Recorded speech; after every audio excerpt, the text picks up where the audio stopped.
think that in terms of budget for their entertainment, that people might not allocate enough budget for their entertainment, or may leave it too late? So it's not in the forefront of their mind when they're organising an event or wedding. So they might think, oh, I need this much for the venue, I need this much for the food, I need this much for whatever else. And it's like, oh, I haven't sorted out my entertainment yet, and I've only got this much left. Do you think it should be the other way around? Here's a reality check.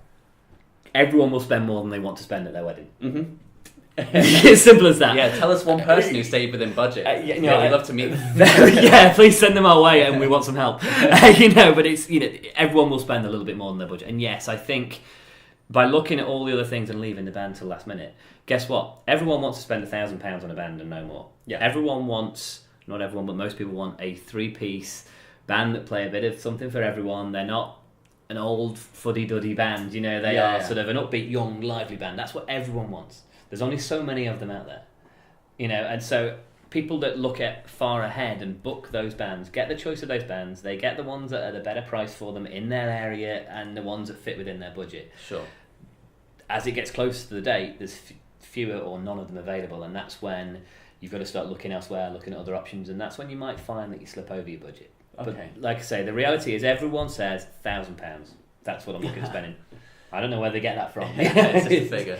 We've talked about this before in another video, but we talked about the fact that once you've booked your entertainment that far in advance, it really allows you to hone in on other parts of your wedding and start to plan around your entertainment instead of doing it the other way around. And that flow that you can have in your day will really kind of work better if you do it that way around. There's definitely, you'll have a theme in mind, you'll have an idea on what you want to do, but it will evolve and change over time. And your entertainment will enhance that theme. If not, your entertainment almost is the theme. Because say if you're having a rock and roll theme for your wedding, you need a rock and roll band, otherwise it's not going to happen. It's funny you mentioned that. I've had people in the past, they say, I'm having a rock and roll theme wedding, and that was rock and roll. I'm having a 50s rock and roll theme wedding.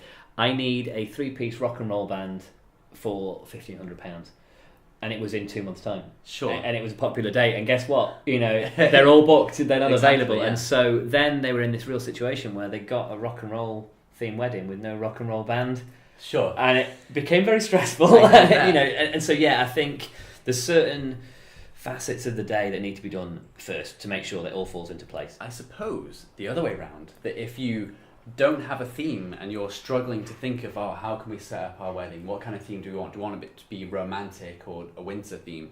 If you look at your entertainment first and you think, there's some great acts out there that are kind of folky or whatever, then you can start to run that theme and think, okay, this is the theme that we're going for because we booked this band. Yeah, because definitely. we booked this entertainment. Yeah, I think that's it. People will base a theme around the venue or their entertainment, and I think that's a good, almost working backwards. Yeah. Making sure everything fits together. Exactly.